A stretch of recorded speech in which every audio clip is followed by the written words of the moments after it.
Welcome to another session, trying to think of the right word there, to spend some time with you in this series of live streams where I'm asking critical questions that I believe business owners, CEOs need to be asking if they're going to build resilience and the capacity to withstand the pressures that come from all angles.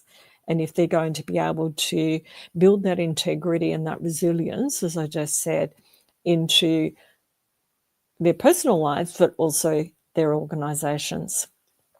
I'm your host, Sue Matheson, and I am the CEO Catalyst. I am also a certified integrity game coach and mentor. Over the past 2 sessions, I've been looking at different aspects of essentially accomplishments and the accumulation of experiences. What are some of the misnomers, I suppose you might say, or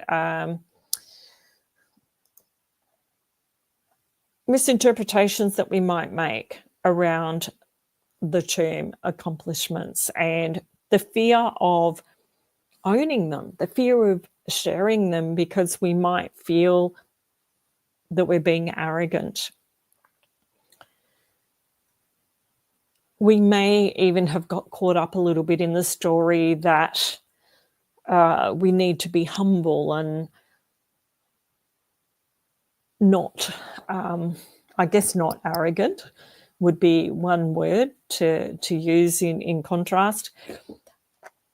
But in one of the sessions, I really pointed out that humility doesn't mean that you're invisible.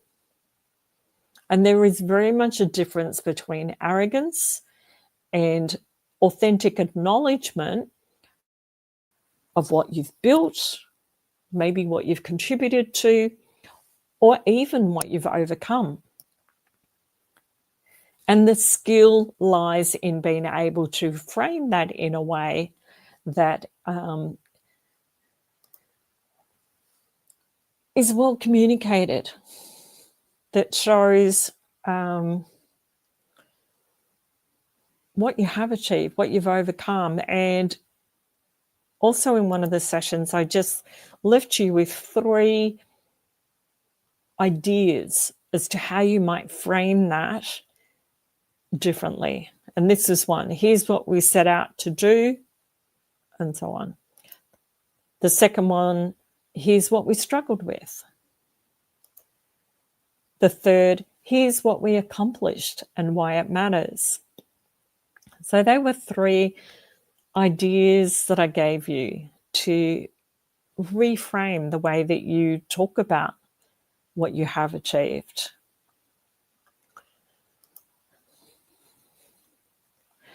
Now, in this session in particular, I'm posing the question or asking the question, are you building a sustainable rhythm?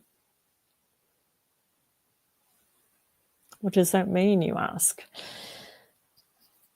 Have you got yourself into a cycle where it's easy to transition? It's easy to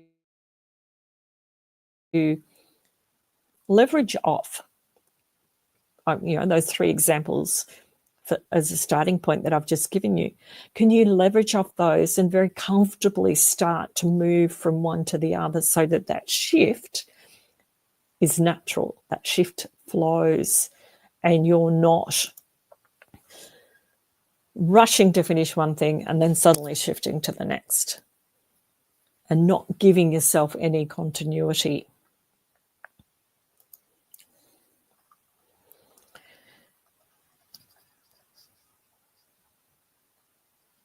The whole point of asking that question, whether are you building a sustainable rhythm, is picking up the focus that accumulation of experiences or accomplishments is not an endpoint in itself. It becomes part of you want it to become part of a cycle, and that's where I've used that word rhythm. So if I bring up the model that I've been working with through these various sessions,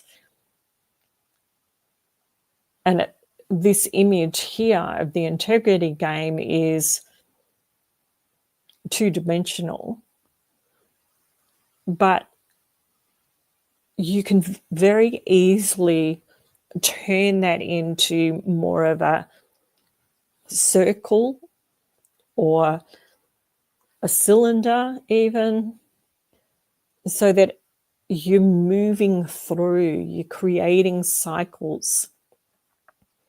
And so as you're building these experiences, as you're adding to your accomplishments, you can just take that down again for a minute. What you can do is smell your own roses. Pause long enough to appreciate the progress that you've made. Whether it's what you've achieved, whether it's a hurdle that you've overcome. But take time to appreciate the progress before you move on.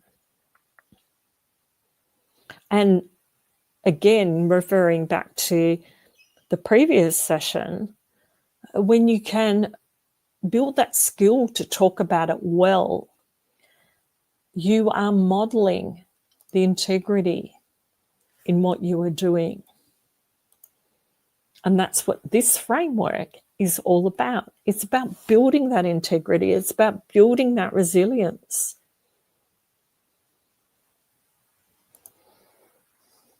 So how does that work? If I put it in a linear format instead of the framework, it's about your achievements, then acknowledging them, sharing them in an effective way, and then you grow, and those that you're sharing with also grow. And so you start to get that rhythm that I'm talking about or asking you about. And it can become sustainable as you build those habits, build those frameworks of how you share, how you talk about your achievements, shifting the language, being seen, don't be invisible.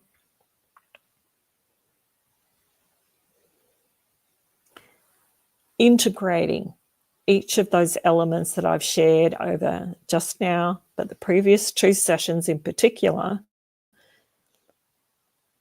you start to integrate those together, and that will empower you to build that sustainable rhythm.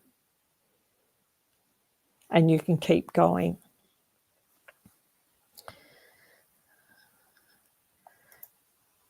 What I am delighted to also share is, sorry, I will tie the bow.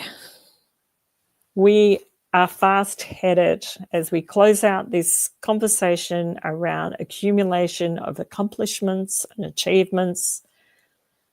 We are fast headed into the final point on the model, which is about giving and serving. Who wins when you win? That's the end of the conversation for this session, but don't go away. Stay tuned, because I'm very delighted that over the next few sessions, I will have guests joining me here in the studio to unpack the whole idea of what does it mean to both give and serve. Who wins when you win?